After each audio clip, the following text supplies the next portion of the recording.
બનાસકાંઠા જિલ્લાના અમીરગઢ તાલુકામાં અસામાજિક તત્વો સામે પોલીસની કાર્યવાહી। ગુજરાત પોલીસ વડાની સૂચના અન્વયે અને રેન્જ આઈજી તથા બનાસકાંઠા પોલીસ વડા અક્ષરાજ મકવાણા સાહેબના માર્ગદર્શન હેઠળ બનાસકાંઠા જિલ્લામાં અસામાજિક તત્વો તેમજ રીઢા ગુનેગારો, ગુંડાગર્દી કરનારો તેમજ ગેરકાયદેસર કરેલા મકાનો અને દુકાનો તેમજ ગેરકાયદેસર વીજ જોડાણો લીધેલ અસામાજિક તત્વો સામે પોલીસની લાલ આંખ જોવા મળી હતી।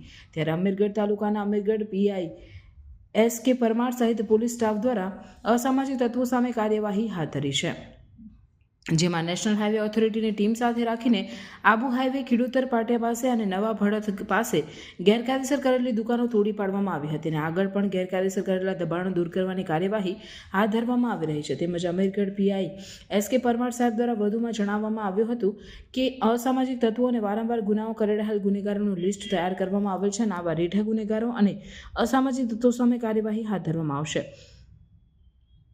ત્યારે અમીરગઢ પોલીસની કડક કાર્યવાહીથી અમીરગઢ વિસ્તારના અસામાજિક તત્વો અને બુટલેગરોમાં ભયનો માહોલ છવાયો છે।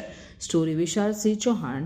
ગુજરાત રાજ્યના મહેરબાન ડીજીપી સાહેબની સૂચનાથી તથા અમારા રેન્જ આઈજી સર તથા બનાસકાંઠા જિલ્લા પોલીસ વડાની સૂચના અને માર્ગદર્શન આધારે અમે અમીરગઢ તાલુકામાં કુલ 25 માથાભારે અને વારંવાર ગુના આચરતા ઇસમોનું લિસ્ટ બનાવેલ છે।